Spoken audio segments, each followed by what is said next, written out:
नमस्कार साथियों, मैं जितेंद्र गोस्वामी आप सभी का G7 मैथमेटिक्स पर स्वागत करता हूं। साथियों, आज की इस वीडियो में आप सभी पृष्ठीय क्षेत्रफल और आयतन से संबंधित प्रश्नों को सॉल्व करना सीखने वाले हो। हाँ साथियों, आप सभी के जो प्रीवियस ईयर में क्वेश्चन जिस तरीके से पूछे जाते हैं ठीक उसी पैटर्न पर आधारित होगा। आप सभी वीडियो में थंबनेल में देखा होगा कि लिखा हुआ है महत्वपूर्ण प्रश्नों का संगम। यहाँ पर जितने भी प्रीवियस ईयर में पूछे गए जो भी टाइप से आप सभी के इस चैप्टर से पूछे जाते हैं उन सभी का सॉल्यूशन और उन सभी के कॉन्सेप्ट और उन सभी का जो सॉल्यूशन करने का तरीका होता है उन सभी को हम इस वीडियो में कवर करने वाले हैं। तो वीडियो को बस आप सभी को स्टेप बाय स्टेप वॉच करना है। अगर आप सभी यूपी बोर्ड एग्जामिनेशन की तैयारी कर रहे हो तो आप सभी चैनल को सब्सक्राइब करके बेल आइकन को जरूर प्रेस कर लेना ताकि जो भी सेशन आए आप सभी को सबसे पहले उसका नोटिफिकेशन मिल जाए। तो चलिए हम इस वीडियो में जो अनसॉल्व आता है ना, ये आप सभी जानते हो कि अनसॉल्व इसमें जो भी प्रीवियस ईयर के क्वेश्चन हैं और जो भी टाइप बनते हैं हम उन सभी को कवर करेंगे। ठीक है, तो चलिए हम यहाँ पर जो भी क्वेश्चन आएगा आप सभी को स्क्रीन पर दिखाई देगा। ठीक है, और यहाँ पर उनका सॉल्यूशन के साथ में उनका कॉन्सेप्ट भी सीखते हुए चलेंगे। सबसे पहला क्वेश्चन आप सभी को स्क्रीन पर दिखाई दे रहा होगा। यहाँ पर कह रहा है कि दो घनों जिनमें से प्रत्येक का आयतन 64 सेंटीमीटर क्यूब है के संलग्न फलकों को मिलाकर एक घनाभ बनाया जाता है। प्राप्त घनाभ का पृष्ठीय क्षेत्रफल ज्ञात कीजिए। ठीक है, यहाँ पर हमें घनाभ का पृष्ठीय क्षेत्रफल ज्ञात करना है।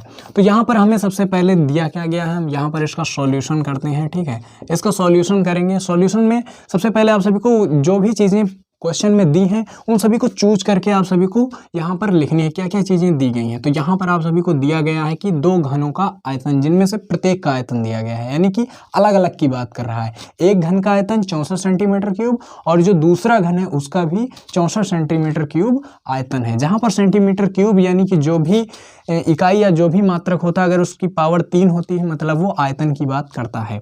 आयतन में तीनों चीज़ आती हैं, लंबाई गुणे और लंबाई चौड़ाई और ऊंचाई तीनों चीज़ आ जाती हैं। ठीक है, तो इसलिए वहाँ पर उसकी पावर 3 बन जाती है। तो लेते हैं माना प्रत्येक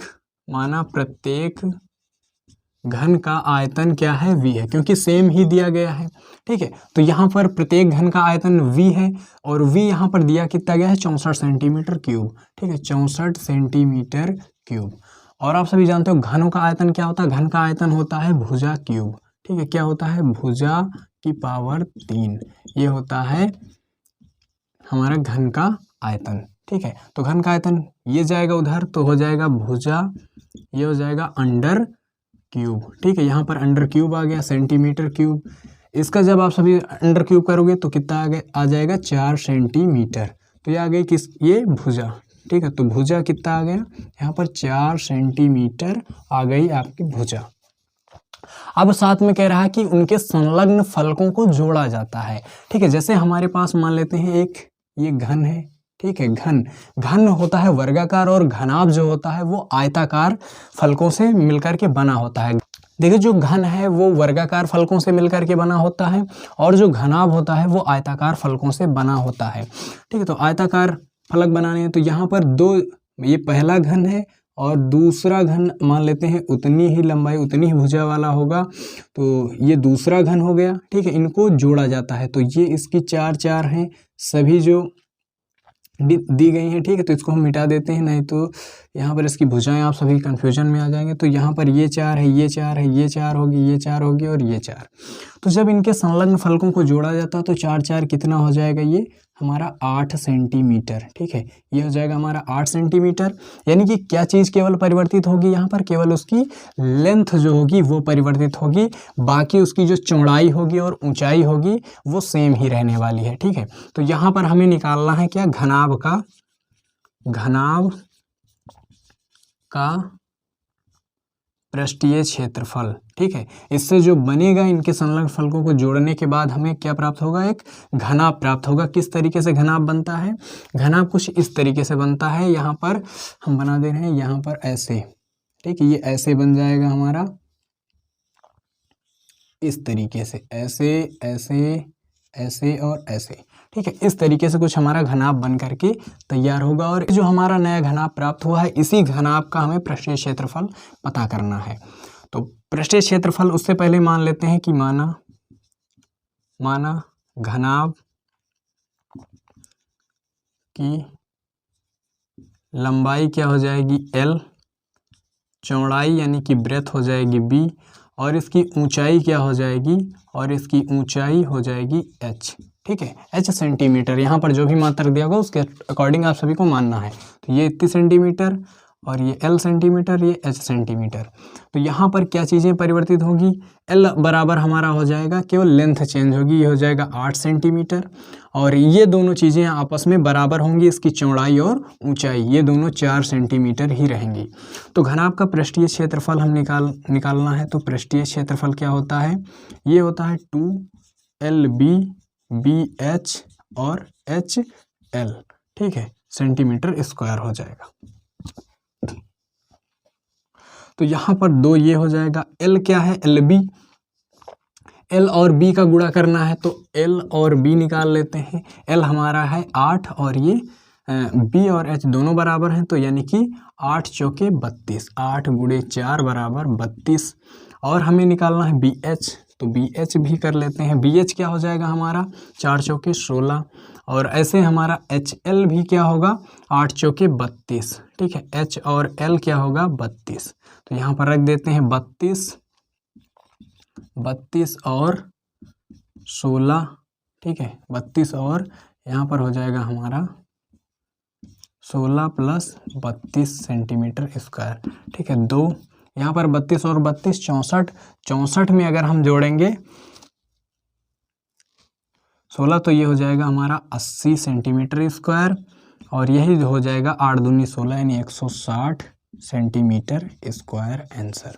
ठीक है, तो इस तरीके से आप सभी को लगाना। नेक्स्ट क्वेश्चन कहता है कि एक ठोस धातु के घनाभ जिसकी विमाएं 9 मीटर गुणे 8 मीटर गुणे 2 मीटर हैं को पिघलाकर 2 मीटर कोर यानी कि किनारे के घन बनाए गए हैं, और इस प्रकार बने घनों की संख्याएं ज्ञात कीजिए।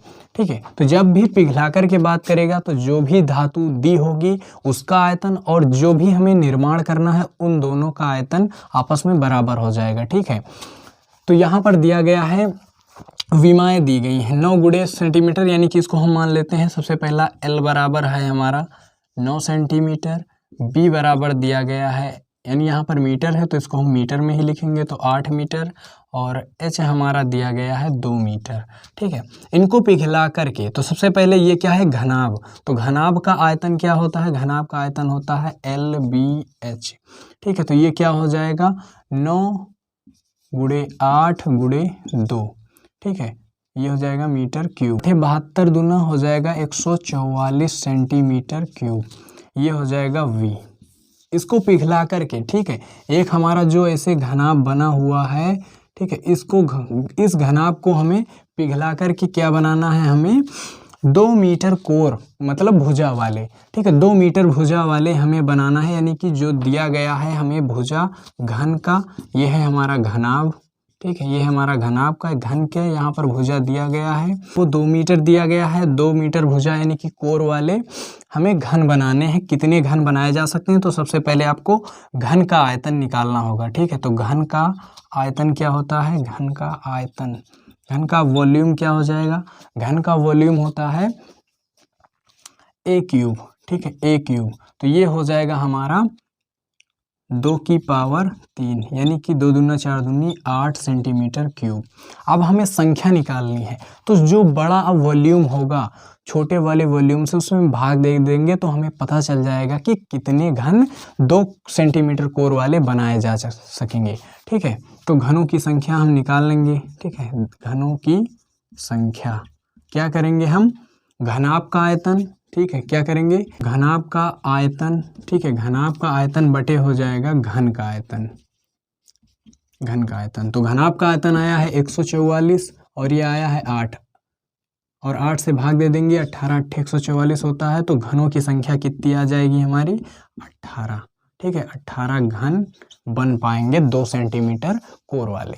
नेक्स्ट क्वेश्चन पूछ रहा है कि 12 सेंटीमीटर, 16 सेंटीमीटर और 20 सेंटीमीटर व्यास वाले धातु के 3 ठोस गोलों को पिघला करके एक ठोस बनाया जाता है, ठोस गोला बनाया जाता है। इस ठोस गोले का हमें व्यास पता करना है। तो यहाँ पर दिया गया है 3 गोले दिए गए हैं। ठीक है, तो हम सबसे क्या करते हैं, मान लेते हैं, माना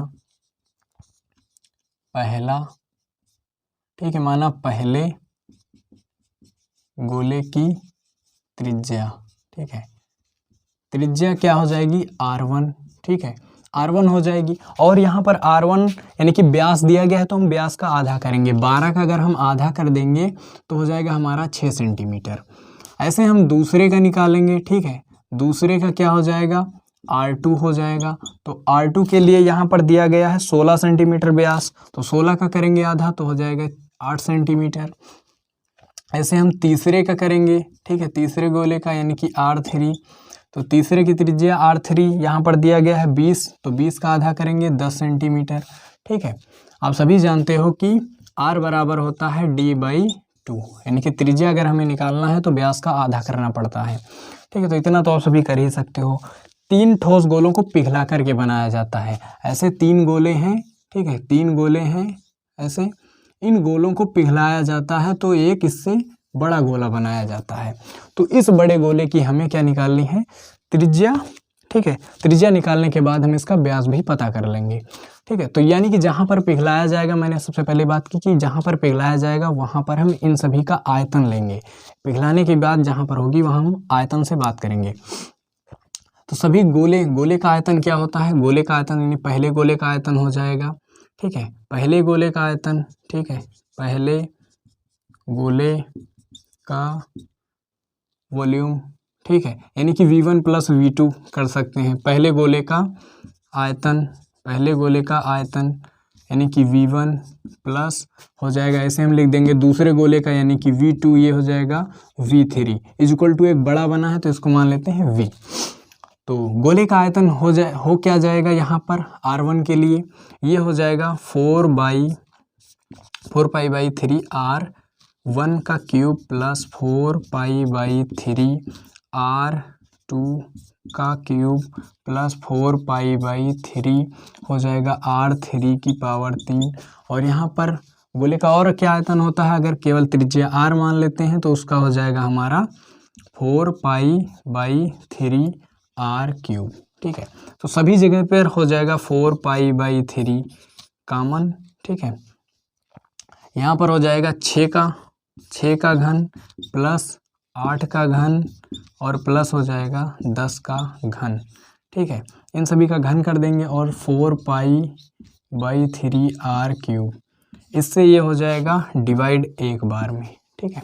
यहाँ पर इन सभी का घन करेंगे तो 6 का घन करेंगे मिलेगा 216, 8 का घन करेंगे तो मिलेगा 512 और 10 का करते हैं तो 10 हो जाएगा बराबर R3 बचा है, ठीक है, R3 हमारा बचा। इन सभी को जोड़ेंगे तो हो जाएगा 6 2 8, ठीक है, और ये हो जाएगा 2, ये हो जाएगा 5 2 7 और ये हो जाएगा 17, ठीक है। तो R3, तो यहाँ पर अगर R की वैल्यू फाइंड करेंगे तो R की वैल्यू क्या हो जाएगी, R = 3√³ हो जाएगा यहाँ पर, और 1728 होता है 12 का घन, तो आ जाएगा R का मान 12। हमसे पूछा है यहाँ पर व्यास, तो व्यास बराबर हम यहाँ पर निकालेंगे तो नए, ठीक है, नए गोले, ठीक है, नए गोले का व्यास, नए गोले का व्यास क्या हो जाएगा यहाँ पर R × 2 यानी कि 12 × 2 सेंटीमीटर यानी कि हो जाएगा 24 सेंटीमीटर हमारा आंसर। देखिए क्वेश्चन में दिया गया है कि आयताकार सीट है, ठीक है। तो मान लेते हैं एक हमारी आयताकार सीट है, ठीक है। किस तरीके से एक आयताकार सीट है। अब इस आयताकार सीट में दिया गया है 40 × 22, यानी इसके अगर लंबाई × चौड़ाई की बात करें तो लंबाई यहाँ पर दिया गया है, लेंथ इसकी 40 सेंटीमीटर और इसकी ब्रेथ यानी चौड़ाई दी गई है 22 सेंटीमीटर। तो अगर हम ब्रेथ को मानना चाहें तो मान लेते हैं 22 सेंटीमीटर हमारा ये ब्रेथ यानी चौड़ाई है, ठीक है। इसकी लंबाई दी गई है 40 सेंटीमीटर, ठीक है, 40 सेंटीमीटर मान लेते हैं। अब यहाँ पर कहा गया है कि अगर हम इसको मोड़ना चाहें, एक खोखला बेलन बनाए, अगर इसको मोड़ करके हम एक ऐसे बेलन बनाते हैं, ठीक है, तो ये बेलन हो जाएगा हमारा। अगर हम इसको बेलन के रूप में ऐसे कन्वर्ट करते हैं, ठीक है, इस तरीके से, तो ये हमारा एक खोखला बेलन बनेगा, ठीक है। यहाँ पर कहा गया है कि इसकी अगर ऊंचाई 40 सेंटीमीटर हो, यानी कि इसको इस तरीके से फोल्ड किया जाएगा, इसको इस तरीके से, ठीक है, इसको इस तरीके से फोल्ड कर दीजिए। इधर से भी एक कागज शीट को ऐसे फोल्ड कर दीजिए। तो जब ये चीज़ मुड़ेगा, ठीक है, तो ये गोले के रूप में आ जाएगा, यानी कि इसका जो पूरा परिधि होगा, ठीक है, अगर ये मुड़ कर के आएगा तो ये क्या बन जाएगा, एक परिधि। जैसे कि ये हमारे पास में एक ये मान लेते हैं एक आयताकार शीट है, ठीक है, ये एक आयताकार शीट है, अब इसको हमें मोड़ना है, ऐसे है, ठीक है, हमें 40 सेंटीमीटर की ऊंचाई करनी है, यानी इसको हम ऐसे कर देते हैं। अब हम इसको करेंगे ऐसे मोड़ेंगे, ठीक है, जब मोड़ेंगे तो हमें ये जो होगा, ठीक है, ये कैसे आ जाएगा, ऐसे मोड़ा था ना, तो ये बन जाएगी इसकी परिधि, ठीक है, तो ये हो जाएगी इसकी परिधि, ये टोटल, ठीक है, तो यहाँ पर परिधि में कन्वर्ट कौन हुआ, परिधि में, और 40 सेंटीमीटर ये बदल गया इसकी ऊंचाई, तो 40 सेंटीमीटर क्या हो जाएगी इसकी हाइट, ऐसे ये लंबी वाली ये हो जाएगी इसकी हाइट। और यहाँ पर ये जो परिधि होता है तो यहाँ पर है क्या, ये एक वृत्त देखो बना कि नहीं, तो एक वृत्त बना, तो वृत्त की परिधि क्या होती है, वही हो जाएगी इसके आधार की परिधि, तो परिधि होता है 2πr, यहाँ पर है 22, ठीक है, ये पूरा हो जाएगा 22 सेंटीमीटर, तो 22 सेंटीमीटर, और इसी को लिख सकते हो आप सभी 2 × 22/7 × r बराबर 22 सेंटीमीटर, 22 × 22, 22 × 22, 2 यहीं पर रह जाएगा ना, तो यहाँ पर 2 है। अब ये क्या होगा, ये क्रॉस मल्टीप्लिकेशन हो जाएगा, तो 7 × 7, तो r बराबर 7, और ये 2 आ जाएगा बटे में इतने सेंटीमीटर, इसी को लिख सकते हो 3.5 सेंटीमीटर, ठीक है, तो इस तरीके से आप सभी को इसका प्रयोग करना है। अगला एक छोटा सा क्वेश्चन आप सभी से पूछा गया है 4 नंबर में, ठीक है, कि 3.5 सेंटीमीटर त्रिज्या के एक अर्धगोले पर शंकु के रूप में एक खिलौना है, ठीक है, तो जो भी है यहाँ पर हम इसको सबसे पहले देखते हैं, आप सभी क्वेश्चन पढ़ लीजिएगा, ठीक है, तो यहाँ पर जो भी चीज़ें कह रहा है हम उसको करेंगे। तो यहाँ कह रहा है कि 3.5 सेंटीमीटर त्रिज्या के अर्धगोला है, ठीक है, अर्धगोले के रूप में एक खिलौना है, यानी कि मान लेते हैं कि हमारा एक अर्धगोला है, ठीक है, एक अर्धगोला अगर हम मान लेते हैं कि ऐसे हमारा एक अर्धगोला है। इसके बाद कह रहा है कि इसी अर्धगोले पर एक शंकु रखा है, ठीक है, इसी अर्धगोले पर एक क्या रखा है, ऐसे शंकु रखा है, तो मान लेते हैं एक शंकु है, तो ये इसकी ऊंचाई हो जाएगी, ठीक है, ये इसकी ऊंचाई हो गई h। अब ये रखा है कि खिलौने की संपूर्ण ऊंचाई, ठीक है, इस खिलौने की संपूर्ण ऊंचाई दी गई 15.5 सेंटीमीटर, खिलौने का संपूर्ण पृष्ठीय क्षेत्रफल हमें पता करना है। इस खिलौने की संपूर्ण ऊंचाई यानी कि यहाँ से शुरू कर करके यहाँ तक पूरी ऊंचाई क्या दी गई है इसकी, ये दिया गया है, यानी कि ये भी हो जाएगा इसी में सम्मिलित, तो ये दिया गया है टोटल इसकी ऊंचाई, ठीक है, ये टोटल ऊंचाई दी गई है 15.5 सेंटीमीटर, ये पूरी, ठीक है, ये पूरी दी गई है, ये दिया गया है। उसके बाद कह रहा है कि इसकी त्रिज्या भी दी गई है, ये जो त्रिज्या है यहाँ से यहाँ तक लेकर 3.5 सेंटीमीटर है। जब आप सभी जानते हो केंद्र से परे तक की दूरी सभी त्रिज्याएं, तो ये भी तो क्या होगा 3.5 सेंटीमीटर, तो यहाँ से लेकर के इसकी ऊंचाई शंकु की क्या बचेगी, तो ये इसकी ऊंचाई इसमें से 15.5 माइनस कर देंगे 3.5 सेंटीमीटर, ठीक है, तो ये कितना हो जाएगा, ये बचेगा हमारा 12 सेंटीमीटर, तो ये ऊंचाई आ जाएगी हमारा 12 सेंटीमीटर, ठीक है, ये हो गई हमारी 12 सेंटीमीटर। अब यहाँ पर मान लेते हैं कि माना, ठीक है, माना शंकु की ऊंचाई h बराबर दिया गया है हमारा 12 सेंटीमीटर हो जाएगा। इस तरीके से आप सभी को लगा देना है, लिखना चाहो तो लिख सकते हो कि 15.5 माइनस 3.5 सेंटीमीटर कर दोगे तो आ जाएगा 12 सेंटीमीटर। उसके बाद में यहाँ पर त्रिज्या दी गई है, आधार की त्रिज्या r बराबर हो जाएगा 3.5 सेंटीमीटर, ठीक है। देखिए दोनों की त्रिज्याएं आपस में बराबर होंगी क्योंकि दोनों एक ही पर स्थित हैं, ठीक है, खिलौने का आधार भी और इसका भी आधार दोनों का एक ही पर स्थित है। हमें निकालना है खिलौने का संपूर्ण पृष्ठीय क्षेत्रफल, पूरा क्षेत्रफल। स्लैंट हाइट L पता होनी चाहिए, L पता कर लेते हैं।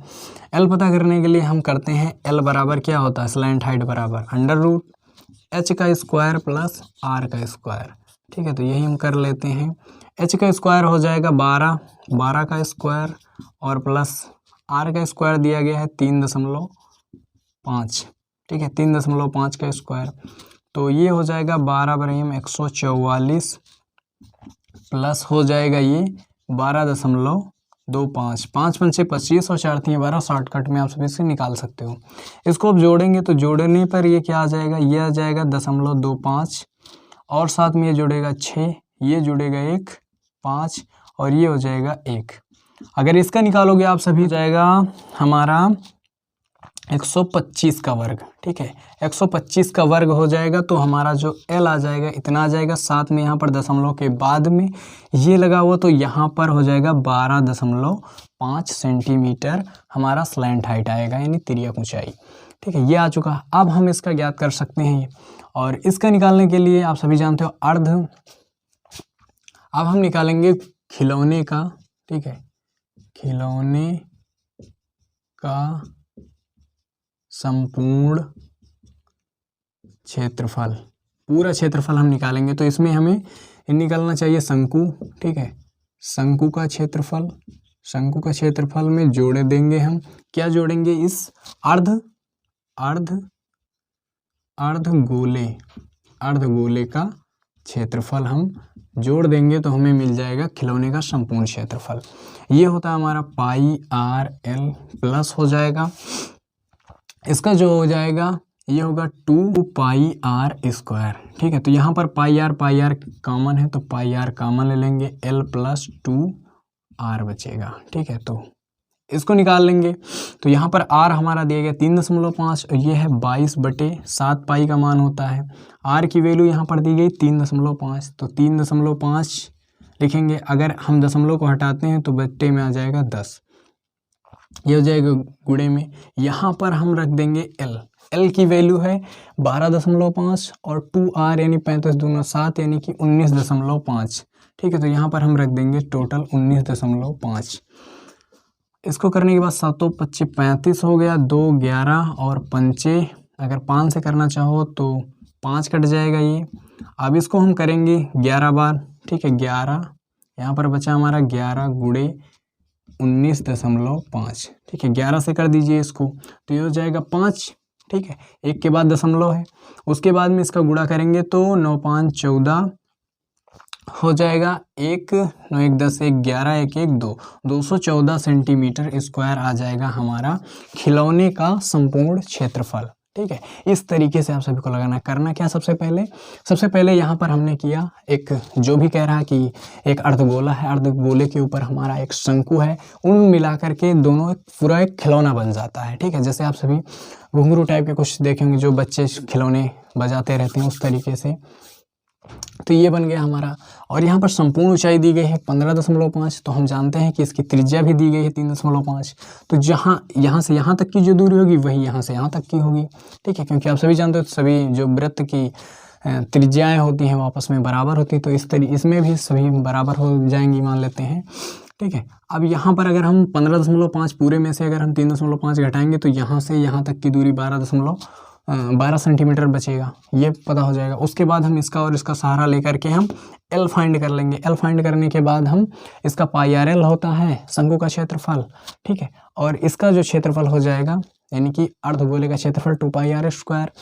उसको करने के बाद हम सॉल्व कर लेंगे, आप सभी भी सॉल्व कर सकते हैं। उसके बाद आ जाएगा 214 सेंटीमीटर 214.5 सेंटीमीटर स्क्वायर आ जाएगा खिलौने का संपूर्ण क्षेत्र। आशा करता हूँ कि ये जो सेशन था आप सभी को अच्छा लगा होगा। अगर अच्छा लगा है तो कमेंट बॉक्स में ज़रूर बताएं कि हाँ भाई, हाँ सर, हमें अच्छा लगा है। और इसी तरीके से आप और बनाते रहिए और अच्छे से हमें पढ़ाते रहिए। ठीक है, तो ये आप सभी को जाते जाते एक क्वेश्चन मैं दे रहा हूँ कि लिखा है आप सभी की स्क्रीन सामने कि एक शंकु के आधार की त्रिज्या 3.5 सेंटीमीटर है तथा ऊंचाई 12 सेंटीमीटर है, तो शंकु की तिर्यक ऊंचाई ज्ञात कीजिए। कुछ इस टाइप से आप सभी को निकालना है तिर्यक ऊंचाई। ठीक है, तो चलिए मिलते हैं नेक्स्ट सेशन में, तब तक के लिए take care, bye bye, have a nice day.